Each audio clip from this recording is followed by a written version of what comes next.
Tech for the 5th standard, and we are learning lesson number 2, food, health and disease. ठीक है students? तो ये जो second lesson है वो हमारा 4th वीडियो लेक्चर से चल रहा है और ये हमारा 5th वीडियो लेक्चर है लेसन नंबर 2 के लिए। और अब तक हमने communicable disease means that infectious disease का लर्न किया कि इन्फेक्शियस डिसीज है वो क्या है, that spread from one sick person to another sick person, and we have also learned some of the communicable disease with their causes, their symptoms and their preventions, है ना। हमने वो इन्फेक्शियस डिसीज है उसके जो कॉज किसकी वजह से होता है, उसके सिम्टम्स क्या है और उसको प्रिवेंट कैसे करना है, बचना कैसे है उनसे, वो भी हमने लर्न किया था। And today this video lecture is for the non-communicable disease. That non-communicable disease means that not communicate with person to person, means it is not spread from one person to another person, such as like diabetes, cancer and heart disease. We know that diabetes is caused by the excess amount of sugar in our body. If in our body the amount of sugar is increased, it causes the diabetes, cancer, the habit of smoking, that causing the cancer। जो unwanted चीज food हम जो खाते हैं, smoking है, फिर तंबाकू, गुटखा, ये सब खाने से कैंसर होता है। And the heart disease is the problem of mental health, that is stress and all that, and sometimes it becomes weak too. So they are the non-communicable disease, and here I have written that the deficiency disease. Deficiency means the lack of something, किसी चीज की कमी होती है, causes the deficiency. So disease में disease किसकी deficiency वजह से हो सकता है? So the body does not get sufficient amount of nutrients. जब बॉडी को न्यूट्रिएंट्स वो sufficient amount में नहीं मिलता, कम मिलता है, so it causes a deficiency of nutrition, and the disease is known as the deficiency disease. So here I have written some of the deficiency disease. Here I have written the total 5 deficiency disease, and each disease have 3 points. 1, 2, 3, 1, 2, 3. Here are the 3, here are the 3, and here also the 3 points. So the first point of very each disease that shows the each lack of nutrients, it causes the disease. Second point shows the symptoms of the disease, and third point shows the cure about the disease. मतलब कि first point है वो ये show करता है कि किस nutrients की कमी की वजह से वो होता है। सेकेंड पॉइंट है वो ये शो करता है कि उसके सिम्टम्स क्या है, क्या होता है वो डिसीज में। और थर्ड पॉइंट है वो ये कहता है कि कैसे वो डिसीज को हम रोक सकते हैं, वो न्यूट्रिएंट्स को हम कैसे हमारे बॉडी में फील कर सकते हैं। So here we start with the first disease, that is I have written scurvy, SCURVY, scurvy, that is caused by the lack of vitamin सी।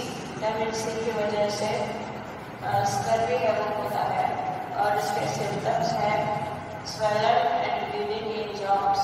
जो हमारे टीथ के लिए जो रूट्स है उसके ऊपर सूजन आ जाती है और उसमें ब्लीडिंग भी हो सकता है। और टोमेटोज है, लेमन है, ऑरेंजेस है, ऐसे फूड खाने से विटामिन सी हमारी बॉडी में आ सकता है। कुछ भी खट्टी चीज़ें खाओ जो वो साइट्रिक एसिड वाली होती है, तो उससे विटामिन सी है वो हमारे बॉडी में आ सकता है और विटामिन सी की जो कमी है वो दूर हो सकती है। Then the second one is the night blindness. As the name shows, night मतलब की रात और blindness मतलब कि could not able to see, मतलब कि हम देख नहीं सकते, that is the blindness.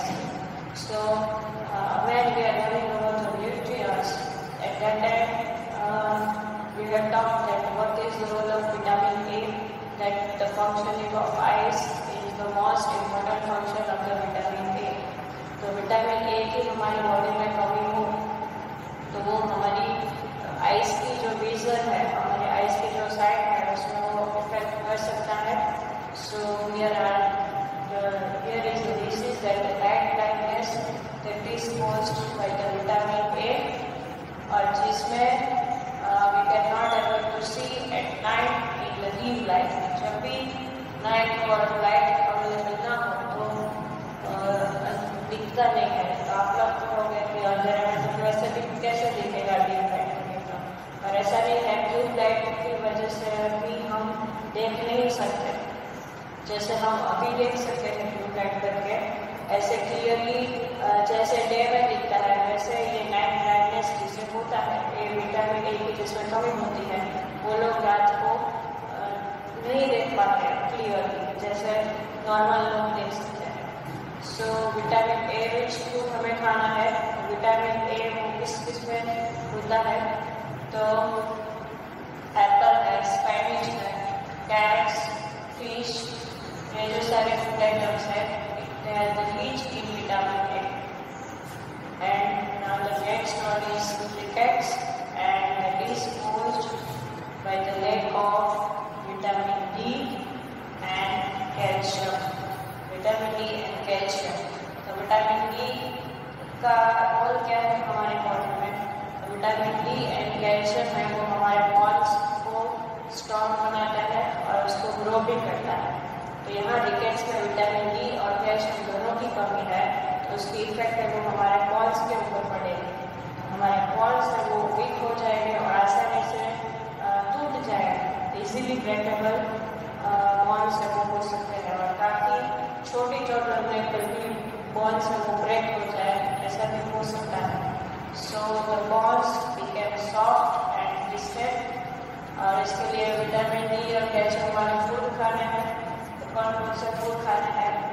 Fish, eggs, milk, चीज, घी, बटर, ये जो सारी चीज़ें हैं उसमें से हमें ये सब लेना है।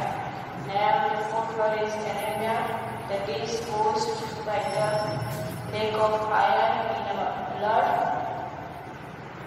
तो उसमें क्या क्या हो सकता है? पायरेट्स, इजीली पायरेट्स यानी कि हमारी बॉडी है वो एकदम डल हो जाती है, कोई चार्म नहीं रहता, कोई ग्लो नहीं रहता, जैसे ये ऑरेंज जब हम सीख होते हैं तो कैसे हमारा हो जाता है पूरा बॉडी, स्किन कुछ फ्रेशनेस नहीं रहती, अनफ्रेश जैसे हम दिखते हैं। सो इजीली अगर हर चीज़ में आप थक जाते हो, एक छोटा सा काम किया और थक गए, एक छोटा सा काम किया और थक गए, that shows us that we have lack of iron in our blood. तो ये सारी जो सिम्टम्स है that is of the anemia, और हमें आयरन रिच फूड खाना है। आयरन मेनली हमें fruits, fresh vegetables and fruits में से मिलता है, that peas, grams, apples, cabbage, fish, eggs and wheat, ये सारे आयरन रिच फूड है। और नंबर 5 पर है क्वाइटर, और क्वाइटर है it is caused by the lack of iodine. Iodine is a mineral. तो हमें कई बार वो सॉल्ट की एडवर्टाइजमेंट आयोडीन का नेम सुना है, आयोडाइज सॉल्ट, टाटा नमक, है ना। तो जो सॉल्ट होता है वो आयोडीन रिच फूड है, सबसे important main source of the iodine. और इसकी क्वाइटर में क्या होता है? Swelling in the neck region में स्वेलिंग मतलब कि सूजन आ जाती है, पूरा ये जो पार्ट है वो सूज जाता है। तो उसके लिए हमें सी फूड खाना है। सी फूड में से आयरन मिलता है और आयोडाइज्ड सॉल्ट में से भी मिलता है। तो जो लोग ये सी फूड नहीं खाते तो उसके लिए मेन जो सोर्स है आयोडीन का वो सॉल्ट होता है। So here it shows the importance of the salt. तो कोई भी सॉल्ट है वो चूज ना करें अपने खाने के लिए आयोडाइज जिसमें आयोडीन है वो मैक्सिमम हो, ऐसा सॉल्ट ही हम खाएं ताकि हमारे बॉडी में जो आयोडीन की कमी है वो भी पूरी हो पाए। ठीक है स्टूडेंट्स, तो आज हमने ये नॉन कम्युनिकेबल डिसीज के बारे में लर्न किया, communicable and non communicable disease. और वन में ये डिसीज दिए हैं तो हमारी बॉडी को भी ऐसा प्रिपेयर किया है कि हम ये डिसीज से खुद कैसे बच सकें। तो हमारी बॉडी में मेजर 6 बैरियर्स हैं जो हमारी बॉडी को प्रोटेक्ट करते हैं। मेनली कम्युनिकेबल डिसीज है वो माइक्रो ऑर्गेनिजम्स के थ्रू स्प्रेड करते हैं। हमारे आसपास तो बहुत सारे माइक्रो ऑर्गेनिजम्स है, बैक्टीरियाज है, वायरसेस है, तो हम तो रहते ही उन लोगों के बीच में है। तो हमें तो हर टाइम उनसे प्रोटेक्ट करना पड़ता है। तो हमारी बॉडी में ये टोटल 6 ऐसे जो बैरियर्स है जो जर्म्स को बॉडी में एंटर करने से बचाते हैं। First one is tears. Tears है वो हमारी आइज़ को क्लीन रखते हैं। टीयर्स के साथ जो भी आइज़ में जर्म्स है और डस्ट जो होती है वो टीयर्स के साथ बाहर निकल जाते हैं और आइज़ के थ्रू जर्म्स जाने से बच सकते हैं। सो कई बार रोना भी हमारे लिए फ़ायदेमंद हो सकता है। Second one is saliva. Saliva है, we know that saliva is present in our mouth. तो सेलिवा है वो भी जर्म्स को मार देती है। It kills the germs that entered in the mouth. Mouth में सेलिवा है वो जर्म्स को मार देती है तो वो बॉडी तक जा ही नहीं सकते अंदर। Then third one is skin. हमारा पूरा बॉडी है, इंटरनल पार्ट्स जो भी हमारे इम्पोर्टेंट है उसको बॉडी में ये जो स्किन का लेयर है उसने प्रोटेक्ट किया हुआ है। और जो स्किन है वो हमारे बॉडी का सबसे ज़्यादा पार्ट है, मैक्सिमम पार्ट है और हमारा पूरा बॉडी है वो स्किन से कवर है। तो वो स्किन है वो भी जर्म्स को अंदर इंटरनल ऑर्गन्स तक जाने से रोकती है। Then fourth one is mucus. वो क्या है? तो it is sticky natural material that is present in our nose and our windpipe. जो स्टिकी मटेरियल्स जो हमें ये छोटे छोटे हेयर्स हमारे नोज में जो दिखते हैं that is the mucus. And वो जो एयर के थ्रू, एयर है वो नोज में से जाती है तो एयर के थ्रू जो भी बैक्टीरिया, डस्ट वो कुछ भी जाता है उसे वो वहाँ फिल्टर कर देती है, वहाँ अंदर तक जाने ही नहीं देती। तो ऐसे ये म्यूकस है वो माइक्रो ऑर्गेनिजम्स को अंदर जाने से रोकते हैं। Then acid. Acid is present in our stomach और फूड के साथ जो भी जर्म्स गए हैं वो यहाँ एसिड है वो स्टमक में मार देता है। And then six one is WBC। ये आपके लिए शायद नया हो, आपने सुना हो कि ना सुना हो, but WBC full form is white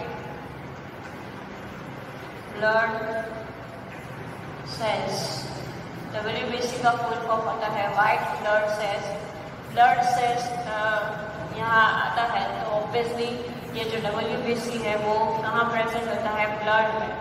और तो ये जो ब्लड सेल्स है वो भी ये जर्म्स को मारने की ताकत रखते हैं और हमारे बॉडी को जर्म्स से बचाते हैं।